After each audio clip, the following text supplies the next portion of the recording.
Give everyone a couple minutes to come in.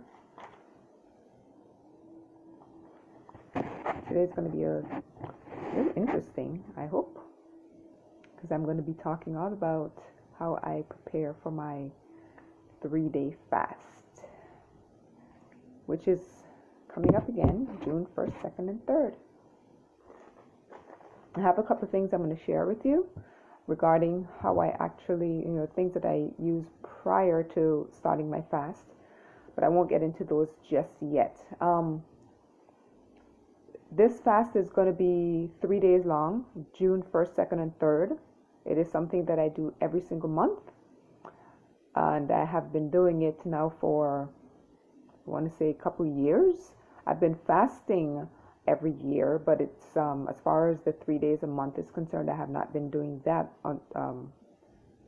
It has only been for the last couple of years since I've been doing the 3 days each month, and I do it on the 1st, 2nd, and 3rd of every month. So that way, it's it's the beginning of the month, so it's a good time for me to do it. That works for me. I'm also going to be posting a link about intermittent fasting. This is a podcast that I did a few weeks back, and that will give you a lot of detail about intermittent fasting. If you don't fast at all, and this is going to be your first time you want to try it, that will give you a lot of information. I won't suggest that you start a 3-day fast if this is your very first time trying to do a fast. I also want to tell you that if you have a chronic illness, a serious illness, do not start a fast without consulting with your doctor first.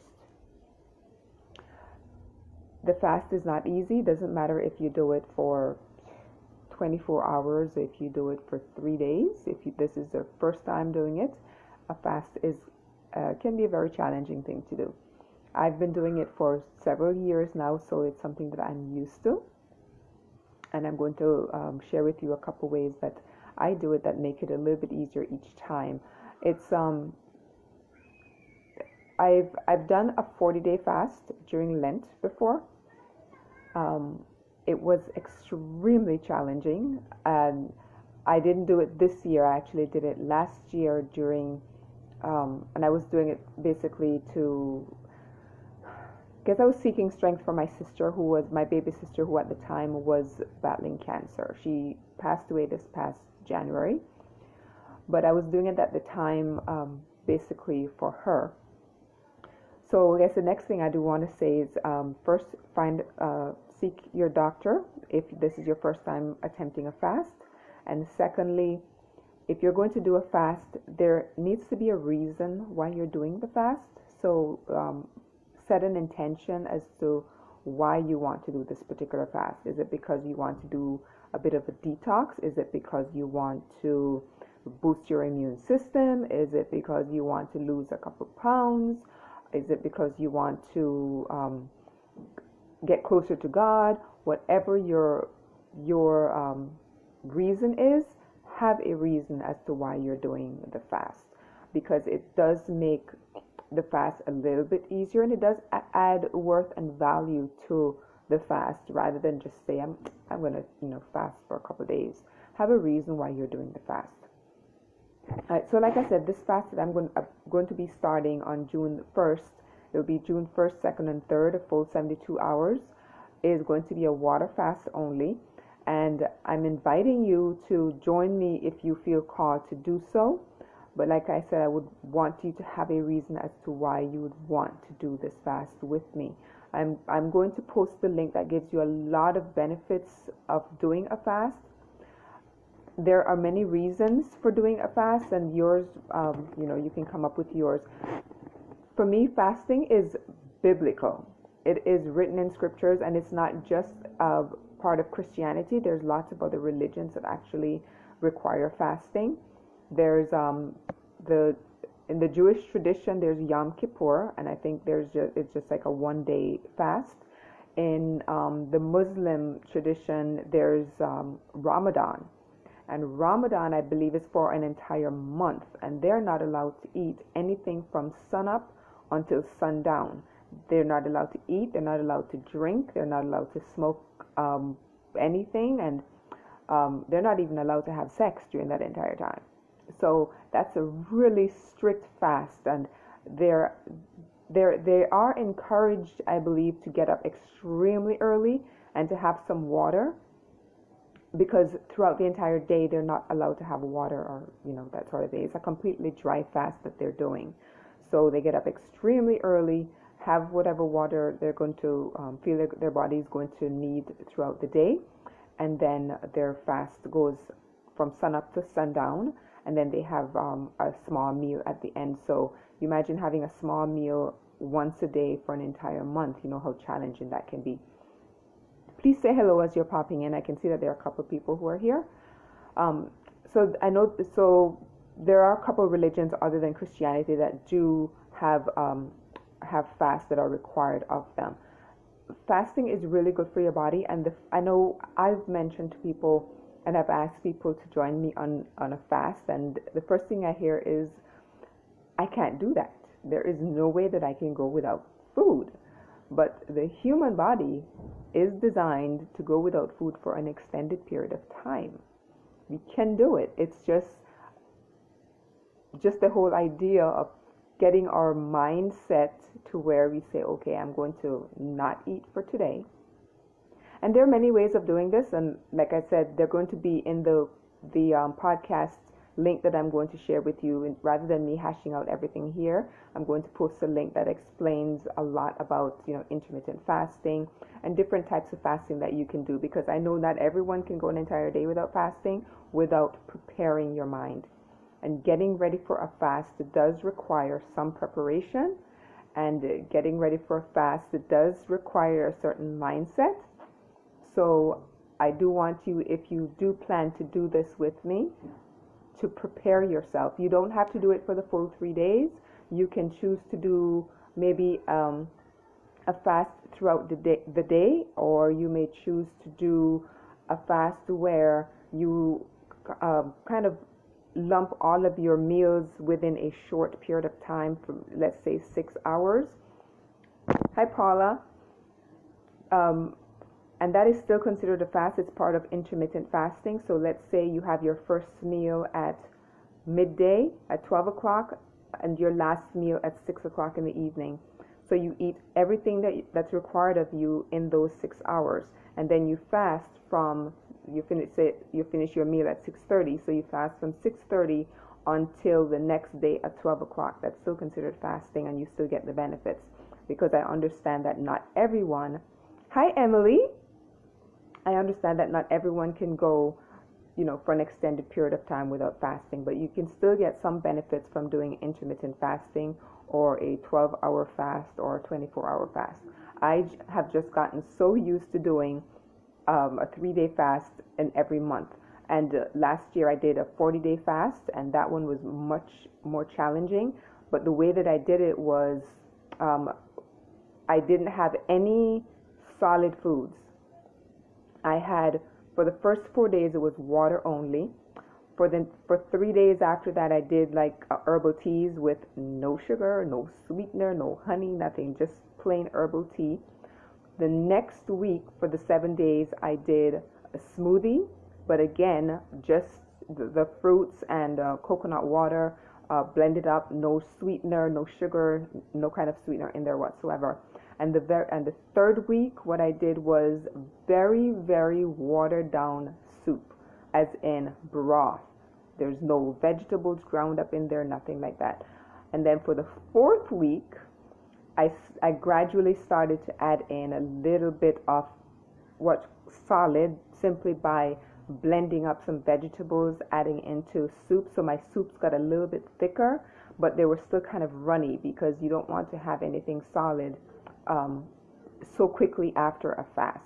So the 40-day fast was really challenging, and I can tell you that it's something I will never forget, because I had some of the most mind-blowing spiritual experiences during that 40 days. And I'm not saying that it was anything like what Jesus probably had experienced, because I know he went without food and without water for the 40 days. I think it was without water. I'm not sure, but I know he fasted for 40 days, and I don't know if it was anything like what he experienced. Probably not, but I had some mind-blowing experiences during that 40-day fast. And this year I didn't do it partly because I hadn't really prepared myself for the 40-day fast. Last year I did, I think I did about 2 weeks of preparation. And like I said, my sister was also sick at the time with cancer, so I had a very good reason to be doing it. And this year I didn't really want to push myself like that, and I hadn't prepared for a 40-day fast. But if you're just starting out fasting, work your way up to a 40-day fast. Lent is the perfect time to do it because, Lent lasts for 40 days and you have the spiritual connection to that as well. If you're in the Christian tradition, that is. But have a reason why you want to do the fast. Don't just jump into a fast saying, oh, I'm going to fast for a couple of days. It does help to have an intention. Have a reason why you want to do the fast. Okay, so I decided to go ahead and share this now because I'm actually in preparation for the 3-day fast that I'm going to be doing on June 1st, 2nd, and 3rd. And there are a couple of things. One of the first things that I do is I get my body ready and I start a detox. And there's a detox tea that I've been drinking for the last few days. And this has nettle, stinging nettle, it has red clover, cinnamon, dandelion leaf, dandelion root. It's got dried orange peel in here as well because the lemons, well, any citrus is really good for detox. So it has the orange peel, it has burdock root, ginger root, and it also has fennel. And all of these are really good for detoxing if you're getting ready for a fast. So you want to make sure that your liver is not overworked, so you do want to give it a little bit of support before we actually start the fast. And that's the reason why I drink that particular tea, just kind of get my body to start detoxing, because when you're going through a fast and you shut off all food, your liver does undergo a lot of work to try to help to remove all of that stuff that's getting out of your body during those 3 days of fasting or however long you're fasting for. Another tea, and this is one that, let me go ahead and take this out. This is one that I drink during the fast if I get really desperate, and because I'm not perfect. I think in May, this past May, I actually only did a 2-day fast. The 3rd day, I did drink some herbal tea, not with any sweetener, but I did drink herbal tea because I got to a point where actually it was the 2nd day. I didn't think yes, it was the 2nd day that I was getting really, really desperate. Emily is asking, do you think a 24-hour fast alone monthly is beneficial? Oh, absolutely. I was just explaining that I'm going to be posting a link that a podcast that I did a couple months back that talks about intermittent fasting. And in that, I spell out all different types of ways that you can fast. It doesn't have to be a full 24 hours. You can do intermittent fasting where you lump all of your meals into maybe a 6-hour period, and then you fast for the next 18 hours. So you have maybe your first meal at noon, your last meal at 6, and then for the next the rest of the time you're fasting. So that's considered fasting as well. It's intermittent fasting. Unless you want to go for a full 24 hours, then you can do that. I've just gotten to a point where I can do the full 3-day fast. So Emily, I also said that if there's any chronic illness, serious illness, you may want to consult with your doctor first to make sure that your body is to that point. But if you have tried fasting and you think you're ready to go, then by all means try a 24-hour period, a 24-hour fast. I am not asking anyone to do a 3-day fast unless you really think you can do this. I will be here for support if you want to do it, but certainly do a 24-hour fast if you want to. And you said, and then a 12 to 16 hour one per day. You can do that however you want to set it up. You know your body. Each body is different, so you know what your body can handle. And if you get to a point where you are feeling some negative effects, and I'm speaking to those people who do have chronic illnesses, then do what is best for your body at the time, because I certainly don't want this to be a part where a fast where you end up getting sick. All right, so watch your body very carefully if you do decide to undertake a fast this coming June. I will be here for the full 3 days. I'm doing just the water, but I was telling you that I'm not perfect, and this past May I actually end up my 3-day fast did include one day where I did an herbal tea, and this is called a fasting tea blend, and it's kind of there for whenever I get really desperate and your stomach starts to growl and you're begging and you're really, really hungry. And I'm going to give you some tips as far as meditation to kind of help you through as well. But this particular blend, fasting blend, this tea blend has blackberry leaf, it has juniper berry, licorice root, sage, stinging nettle is in here as well, alfalfa root, rose hips, which is loaded with vitamin C, and it also has psyllium husk. And if you're not familiar with psyllium husk, that's the how they make oh gosh, it's a fiber but anyway, psyllium husk is basically fiber. So it swells in your stomach when you're drinking it. Kind of gives you the impression that you're full. So, but it has no calories whatsoever. You're not going to put sugar in here, no honey, no kind of sweetener, just hot water. Let it sit for a few minutes, and then you just sip on this. This one tea bag will make about 4 cups for me. And if I get really desperate throughout the day and I really feel like I can't continue, then I have a cup of this. But typically I'm able to make it through the full.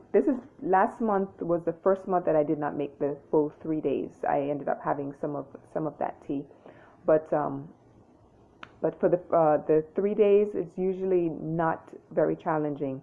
If I find that I'm getting really hungry, this is why I said have a reason why you're doing this, because when you can attach a reason, whether it be physically, give yourself a detox, or you want to boost your immune system a little bit, or you're doing it for spiritual reasons, whatever your reason is, have a reason why you're doing the fast. And during the fast, when you do get a little hungry, if you're in the Christian tradition, grab your Bible, read your Bible, pray. Whatever other traditions, you can meditate. Maybe you want to do a couple minutes of yoga, or just put on some relaxing music and listen to that, just to kind of take your mind off of being hungry. There are also some essential oils that you can use, not internally, but you can make a blend. If you have peppermint essential oil, just taking that and mixing that maybe with some coconut oil to thin it. But what's the term I'm looking for? You don't want to use peppermint oil straight because it's hot. So just a carrier oil. So you mix some peppermint oil with a carrier oil like coconut or olive oil, and you just want to massage that on the back of your neck, or you might want to massage it all over your tummy, because it gets absorbed so quickly into the gut area, and that also helps with you not feeling as hungry. You can also work with, if you want to add anything to your water, the only thing I would recommend you adding in is maybe some lemon juice. I typically start off my day with water mixed with lemon juice and apple cider vinegar, and I take that about 30 minutes in the morning. My first meal is usually, I just actually had my first meal around 1:30, and then I'll have my last meal probably around 6:30 or 7 o'clock, and that's virtually every day. If I wake up in the morning after my exercise, I usually do about 3.5 to 4 miles on the treadmill each day. So if I'm absolutely starving in the morning, then I'll make myself a smoothie. Usually either a green smoothie, or I'll make a smoothie with some mango and some pineapple, and I'll add some turmeric in there, and that will kind of help me to get through till my first meal around 12 or 1 o'clock. So I have it to where I am not starving before I get to my first meal. And I'm so used to having all of my meals kind of, compacted into a certain time period. And just so you know how, I know it sounds challenging, but my youngest son, who's 14, he just had his first meal. He does not eat anything in the morning. And I went through several years trying to make him eat breakfast because, we're taught that breakfast is the most important meal of the day. But the term breakfast actually comes from two words, break and fast. Your breakfast is any time where you break your fast. So if your last meal was at 7 at night, and then you have your first meal at 11 in the morning, that's technically your breakfast. Whether you had a salad or a soup or whatever, that's technically your breakfast because it's when you broke your fast, right? So the word breakfast kind of is a little confusing because when people think of breakfast, you think pancakes and sausage and eggs and bacon and cereal, but it doesn't have to be. It just means when you break your fast. So I literally, technically just had breakfast at 1:30. So those are just a couple tips to to get ready for this fast. I've been working on the detox tea, drinking some detox tea every day, and my meal actually from here on out I will have not necessarily smaller meals, but I will have nutrient dense meals. So I had a bowl of lentil soup with some asparagus, and I've been having lentil soup quite a lot over the last couple of days because that is rich with nutrients. It might not sound a lot, like a lot of food, but it has all of the nutrients that I'm going to need. I also take a lot of moringa, and if you're familiar with moringa, Emily, you probably are. Paula, you probably are as well because I know it grows all over Cayman, all over Jamaica. So I work with moringa a lot as well, and moringa is called the tree of life. It has virtually, what they say, like 90-something% of all of the vitamins and minerals that we need in our bodies. So if you have access to moringa, then also make sure you're taking in moringa. I would say work with moringa every single day. If you can eat moringa every day, please do so because that to me is like the perfect supplement, right? But especially now when I'm getting ready for a fast, then I'll also add a lot of moringa into my smoothies that I'm drinking, so I can really have all of the minerals and nutrients that I know my body is going to need to be able to get through this 3-day fast because I'm only doing water during that time. Do you have any questions? I know I think I've answered Emily's, and I will post the link to the podcast that I did about intermittent fasting as well. That will give you a lot more information as to how you can do this fast. I'm not starting until June the 1st, so you do have a few days that you can, decide if this is something you want to do. It doesn't have to be a 3-day fast. Just listen to the podcast, and that will give you a lot of information. And you can decide if you want to do the podcast, the 3 days, a 24-day, or just do an intermittent fasting. Try to work your way up to maybe a 24-hour fast. All right. I do have a group called Lead Your Health, and in that group I go into a lot more detail with the members of that group. So if you want to join, if you haven't joined that as yet, go ahead and request for membership. And hi Morris, good to see you again. If you haven't joined that group, just simply there should be, I can post the link, but there's a link to it on the page, on my lupus page, and you just simply click request to join, and then once you're in, you'll be able to see a lot of information that I've already posted. And I also go into that group regularly and go into a lot more detail with the members in that group. It's a very small group right now. It's only maybe 11 people, but these are people who really want to go a lot deeper into getting healthy, and I go into a lot more detail with different things like the intermittent fasting and diet, because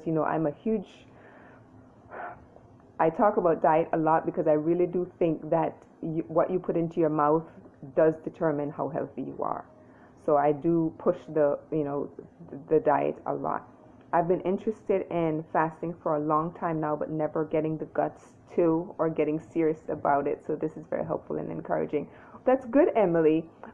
If you do decide, because I know that not everyone, um, I know that people have underlying conditions, so may not necessarily be able to do it. But listen to the podcast that I'll post, and then you can decide what kind of fast you want to do. Okay, so I understand if you don't want to do the 3-day fast like I'm doing, you're probably not ready for that just yet, because that does take a little bit of working up to, because I do know 3 days is a long time. But if you, whenever you listen to the podcast, let me know which kind you want to do, and I will certainly work with you to kind of help you through that whole process, because it does help to have support when you're trying to do a fast.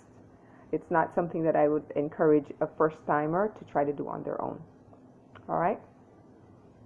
If you have no further questions, I'm going to go ahead and log off here. But if anything pops into your mind, just go ahead and post them in the comment section, and I will gladly come back and answer those.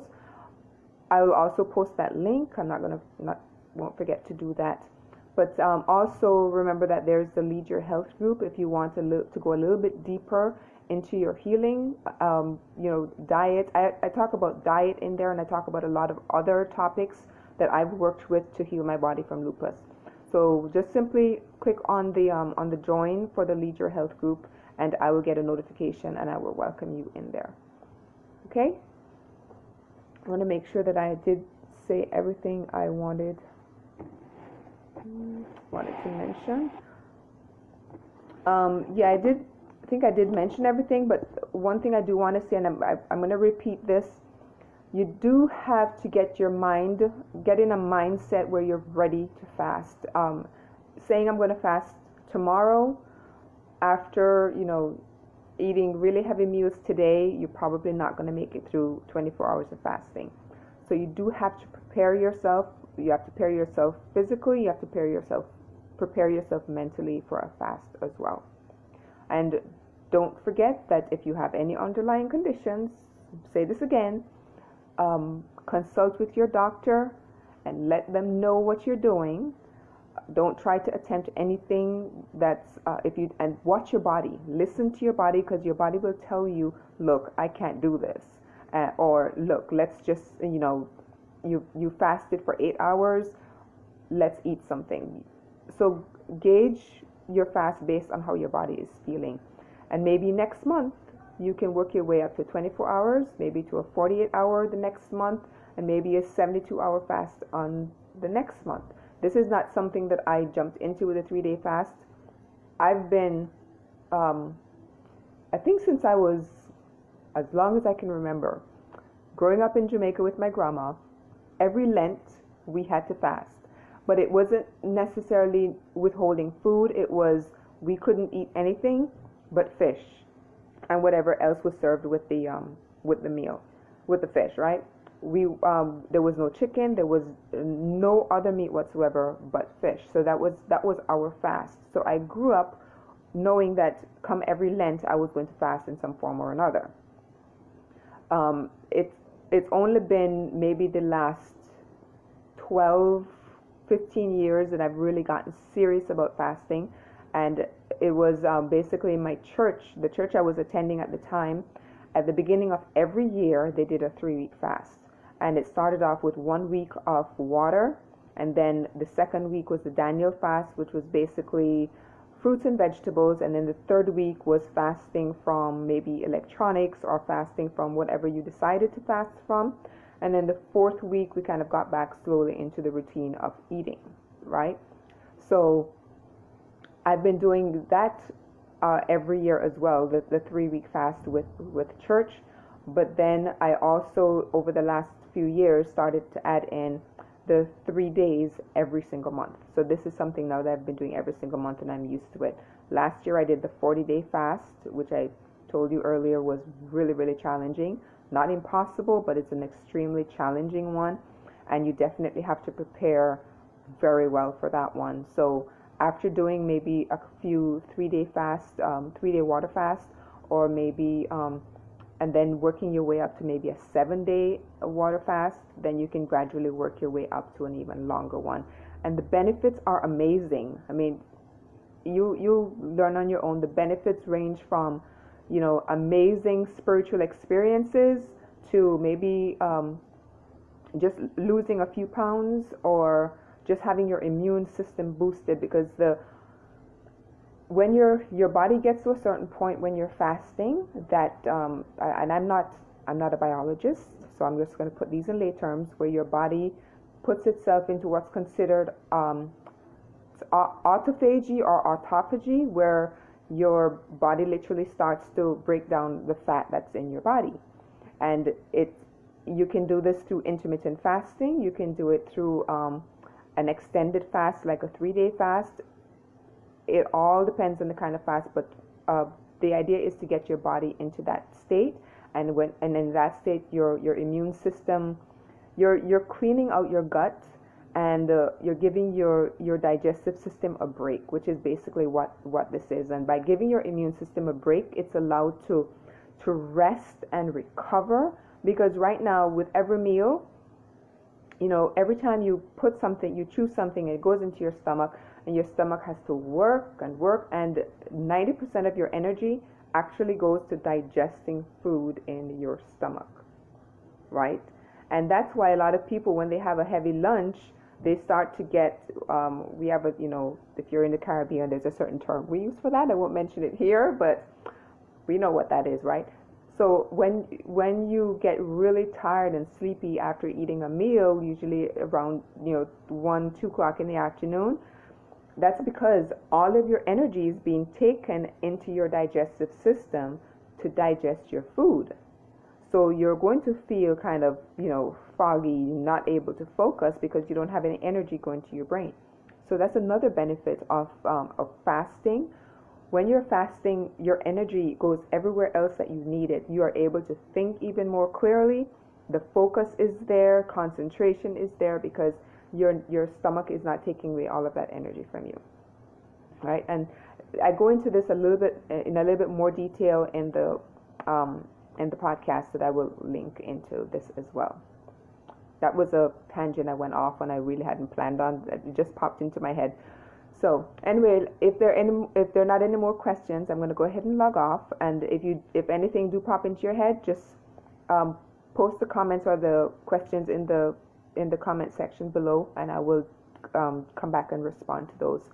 And don't forget to listen to the podcast link that I'm going to share, because that's going to give you a lot more detail into the types of fasting that you can do if you don't decide that you can't do the 3-day fast, which I'm not expecting that a lot of you will probably be able to do if you haven't done, if fasting hasn't been part of your routine up to this point.